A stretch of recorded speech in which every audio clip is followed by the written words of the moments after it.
Being very entitled and controlling, narcissists have no difficulty stepping all over your personal boundaries. So that's why I put together an extensive video class called This Is Me. It has 25 videos, written documents, guided questions. I'm going to teach you how to have healthy boundaries. There's a link below, and I hope you'll find it to be quite therapeutic.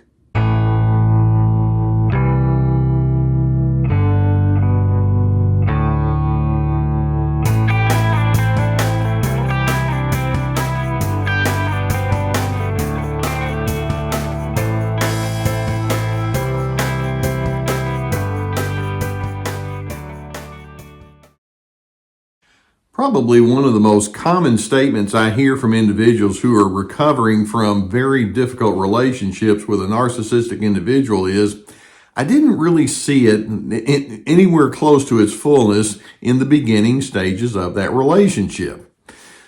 Wouldn't it be nice if someone would just introduce themselves to you and say, hey, look, before we get connected here, just know I'm very selfish and I'm very entitled and I have a real condescending attitude towards you. So make sure you factor that in. Narcissists, of course, don't do that. One of the defining features of narcissism is the capacity, at least for a time, to appear normal. These individuals can have a chameleon kind of mindset where they can figure out what the person or the circumstance or the scenario in front of them requires, and they can match pitch with those requirements for a while. But the longer you're attached with a narcissist, the more you have interactions with them, they can't stop themselves, and various patterns begin to emerge, and you start your own journey of discovery with respect to what you're up against. And many times, the frustrating thing about it is the discovery doesn't happen in its fullness until you already have a very strong commitment or attachment or involvement with that person, which makes the untangling that much more difficult to manage.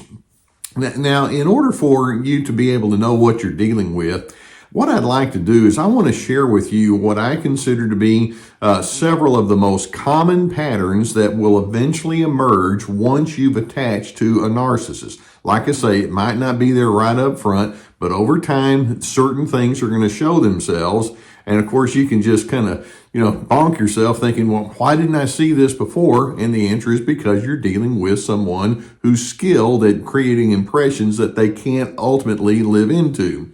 Now, one of the first discoveries that you'll eventually begin to pick up on after you've been attached to a narcissist is these individuals, narcissists, do not want to be small. Do you understand what I mean by that? They don't want to be seen as somebody who's insignificant or not worthy of affirmation. Instead, they want to be the one that people look to and say, now, there goes a really great person. They have a very strong need to be held as significant. They want people to admire them. And at first, they can do a good job of grooming you with that by being friendly and pleasant and all. But as time goes on and familiarity kicks in, you'll find that when you don't fawn on them quite as fully as they want, they can't deal with that. It's like, am I not important enough? Do you not care about me? Let me explain to you who I am. But one of the patterns that is part of who they are is they can't stand to be in an irrelevant or an insignificant or a less than ideal kind of a position. They have to be in that center of the spotlight kind of a mindset when they're especially with you. Now, a second pattern that comes along very commonly is over time, as you get to know narcissists, you're going to find that they have a great deal of difficulty managing emotional strains. Now, this doesn't mean that they can't be emotional, and sometimes the emotion can seemingly be positive, but over the course of time, differences are going to show up. And you're not going to think the same or feel the same or react the same. And it's in those moments when a person's maturity or not is going to show up. Narcissists have a great deal of difficulty saying, I know you feel this way. talk with me more, or that's not the reaction I would have had. Help me understand where you're coming from. Or if patience or tenderness is required, if someone else is experiencing some emotion, they don't like to go into that space. It's like, A, you're wasting my time. B, I don't do tenderness and patience. Instead, agitation comes along, and when they're agitated, they don't have a real good governor on their emotion. Instead, it can pop out in an unruly kind of way very quickly. Sometimes they can be really mean about it. If you feel perplexed or uncertain in your reactions to the narcissist, that can annoy them like crazy because they just can't stand it if you don't give them the right kind of emotional response. A third pattern that's very common with these individuals is, over time, a pattern of unsustainable idealism begins to emerge as you engage with these people. Keep in mind that narcissists like to be in the favored position. And they have this idealistic notion that as soon as you get to know them, you're just going to want to do more and more things for them. And so they have this idea that there's this magical formula for their own personal success. If I do A, then you're going to be impressed with this. And if I do B, you're going to go tell everybody how wonderful I am. And then when that doesn't happen, when you don't fit the ideal mold, and if you don't give them that ideal reaction, they don't know how to work. They don't know how to deal with that. And as a result, this explains why they can go deeply into a harshly critical mode toward you. Their criticism implies there's a certain way you're supposed to think, certain way you're supposed to behave. You didn't do it. Now, come on, get with the program and do what I say you're supposed to do. And by the way, there's another sidebar to this about their unrealistic idealizations, and that is many times they like to find their own hero. You know, there's this person over here that I really respect a great deal, and so they want to latch onto that person because that makes them look good. Any way you look at it, though, they want to be in the ideal position, and they can't stand it if you refuse to idealize them. Now, this leads to another pattern that's very common, and that is narcissists will begin to illustrate that envy is a chronic ingredient. And you'll begin to discover more and more how they're constantly thinking in comparative modes. For example, if something good happens to you, rather than them saying, well, that's wonderful, they'll say, well, that should have happened to me. Or if somebody else has a positive happen in their life, then they can just put that down and say, well, nobody knows them the same way I do. They didn't get that right. And they have this envy, and they wish that they could be in the favored position. And if somebody else has something that good that happens to them, it's like, well, I've been cheated and I should have had that. And so as a result, they want to be the only person inside the winner's circle. And if you're over there slaying it and doing really well, it's like, I can't be content if you do well. I have to be the one that has it. And so their envy, which is actually a form of anger, can begin to emerge. And that's something you're going to discover about them. Now, another common pattern that begins to emerge as you get to know these individuals, and that is their high control, which inevitably begins to show up, is driven by low trust. For example, if you have a preference or if you express an opinion, rather than them thinking, well, this is you, and so let's see where you go with it. It's like, I don't know why you're differentiating yourself from me. And so they have to control what you think and how you manage yourself and how you handle things. Their control is driven by the notion that says, I don't know if I can trust what you're going to do with your sense of correctness, so I need to fill you with me so that I can feel a lot more secure as I move on down the road with you. Strange how that works, but they'll think, let me do the thinking for you, or here, let me take care of that, or you don't really know what you're talking about. But really what they're saying is, I don't trust you when they go into that high control mode. Now, this leads to another very common pattern that you'll eventually begin to discover, and that is narcissists are drawn toward themes of dominance. They must be in that power position.